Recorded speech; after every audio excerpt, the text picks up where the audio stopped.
the truth.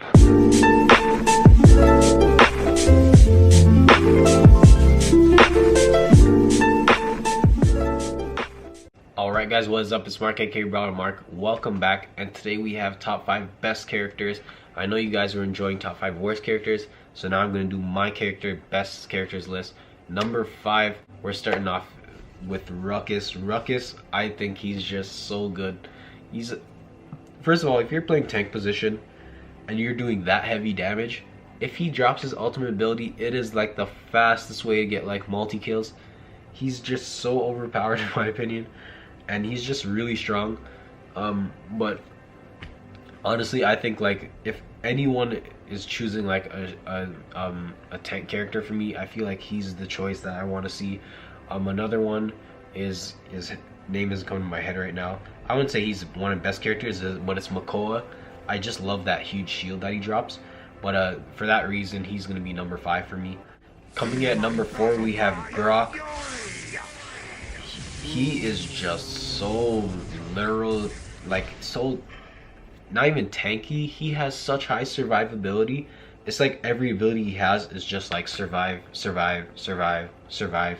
And then it's like, can I ever kill this guy? Can I ever take this guy out? Literally, first ability, drops a healing totem. He throws that in front of him.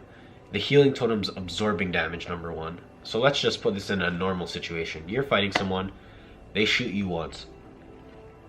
You start running away, you're throwing shots back, you drop a heal totem. Now you're being healed up, they have to waste another shot to take out that turret. And by the time they're coming for you now, first of all, that turret has 1500 health, they're not taking it out in one shot. They used all their shots to take out the turret. They probably healed up 1 regeneration of their shot before, by the time they took it out. And now you have all your attacks, and they have 1 attack to hit you with. They can't kill you in 1 hit because you've just fully healed up because of this healing turret. So now it's time for you to go back on the offensive. If there's more than 1 character there attacking you, you've been healed up, you're just getting out of there. His next ability, Ghost Walk, is literally turning you invincible for how many seconds? I don't even know. I think it's about 3 seconds, I'd say. And your speed increases, and that is literally just the best way to get out of any fight. If you're in your heal and you're being hit somehow still, you can just turn invisible and still heal up. And it's just so overpowered. And even the same thing I was saying, if you drop your heal turret, when they're coming to it to attack it, you can just drop attacks right through it, and they have to question now, like, should I dodge it? Should I keep going to destroy this turret that's healing up this totem that's healing every single person around? And then it's like, now I'm gonna either take damage or I'm gonna have to dodge this thing. And its ultimate ability, it slows down your opponent when it's in. It's such a huge wide field. You're healing slowly. You can die in it. I won't lie and say that you can't. But usually, when I use him, it's going to be in a 1v1 situation where I'm going to use it to stop someone from escaping, and my team is just going to slaughter them because you're not doing that much damage to them, but you're slowly poking at them and they can't get away, and it's just such a great move. So for that, he's going to come in at number 4. At number 3, we have Barrack, and I'm going to tie him with Xin. Xin in the right hands is a very dangerous damage dealer. He's just so annoying. His little spin thing is just too big of a range, and his ultimate ability, I don't think I've ever survived it, honestly. It just catches you too easily, and he is going to use it when he can kill you, and it's just really dangerous. So he's just perfect for taking out 1v1s, and that's the same thing with Barrack. Barrack in a 1v1 fight, he's almost always going to win. His turrets are annoying, his shield is annoying, his ultimate ability is annoying, everything about him is annoying. And he's a character who I almost always want to see on my team because he's pulling half the weight of being a tank. Because I wouldn't say he's completely a tank, but he's pulling in, like, if you want to have a tank on your team and a Barrack, he's doing heavy damage while you have someone tanking with you, and it's just too much to deal with. Your opponent will hate even coming kind of close to this guy because he's doing too much damage, and for that reason, he's going to come in number 3 with Xin. Xin, he's not a character that I'll say he's super overpowered with his abilities, but he is pretty dangerous. He's just he literally can turn into smoke and avoid being damaged.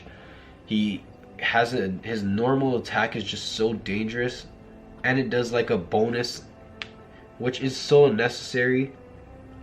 He shoots a thing for 400 damage after he hits someone, which is so unnecessary because already he's literally doing such a wide swipe and hitting everyone.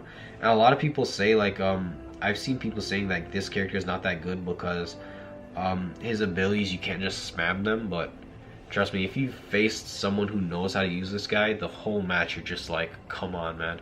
Like, you're spawning, running in, and he's already like near your spawn, just like pushing, dead, dead, and then he retreats, heals up a bit, comes back, does it again, and it's just like, come on, man.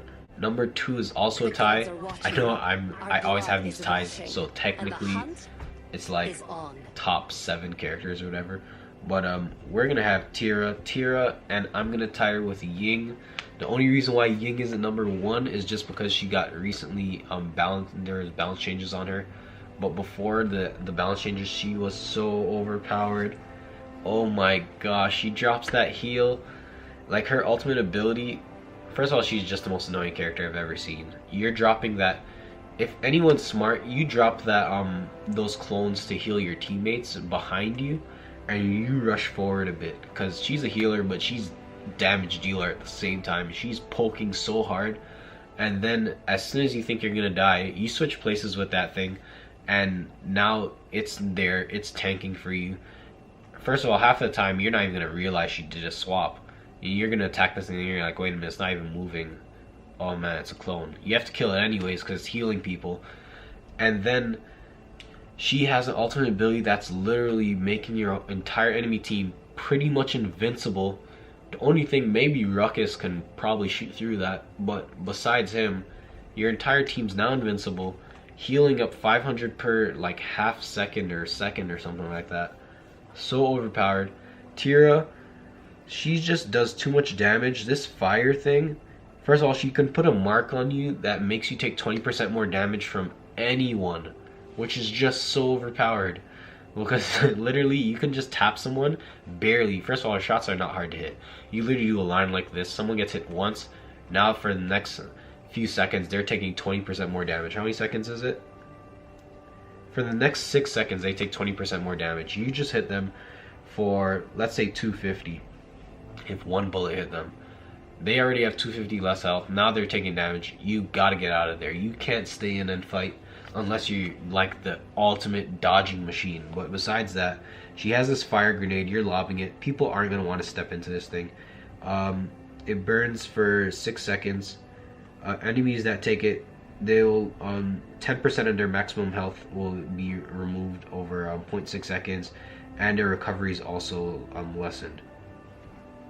To be honest, it's just such a good move. Like, you just throw it out there, it stops your opponents from being able to go to a spot, especially when there's a point like in siege mode. You just throw that out there, nobody's gonna want to stand there. It's doing a little too much damage, and she could just poke it at the same time. And her ultimate ability, she literally gets infinite ammo and increased speed. She is so dangerous, and it lasts for 9 seconds. And I think she needs a nerf, which is weird because I play her, so it's kind of unfair. Like, I would obviously say I don't want her to be nerfed, but I think she does need to be nerfed.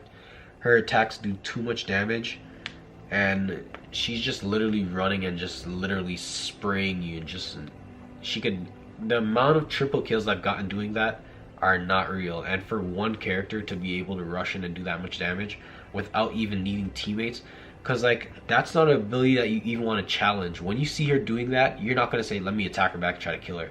You're going to get out of there. Unless you have some kind of stun move, which is not that many characters. And to be able to even hit her with it while she's moving faster, it's just really annoying. And even her skill tree, when she's powering up and you start powering up your basic attack damage, that move just becomes impossible to deal with. That's why I love using her in summons mode, because you can get up to level 6 so easily. Or level 5 or whatever. I think it's level 6. Yeah, level 6. And when you get to level 6, it's game over. Take a good look.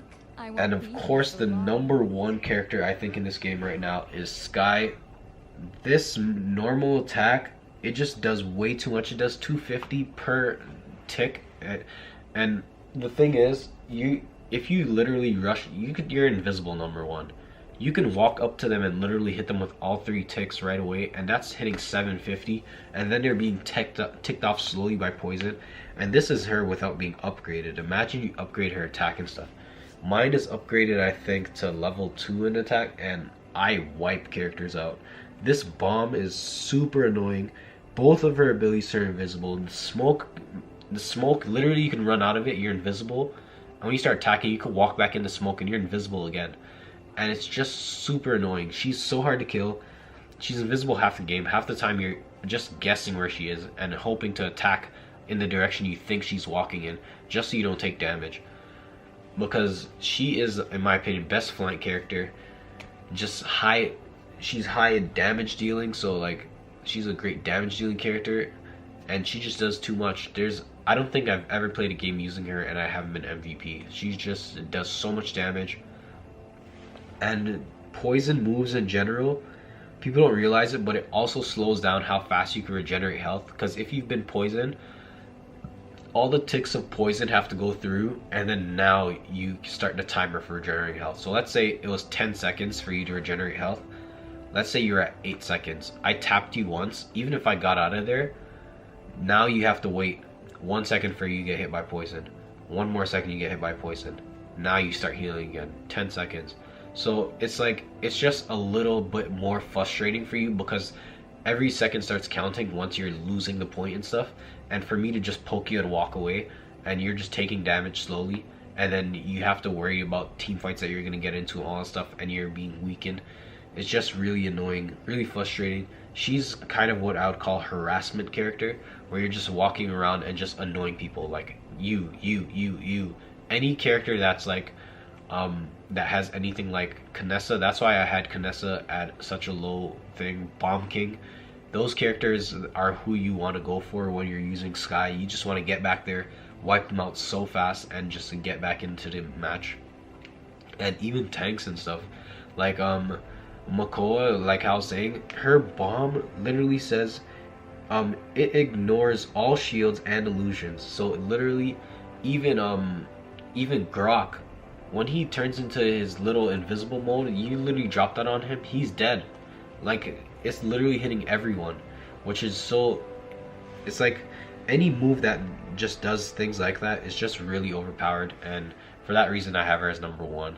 Tell me what you guys think below. Who are your top characters? Who do you think is the best character in this game? Who do you think is your top 5? Let me know in the comment section. Don't forget to leave a like, subscribe if you're new to the channel, if you're enjoying the Paladins, and I'll see you guys in the next one. Peace out.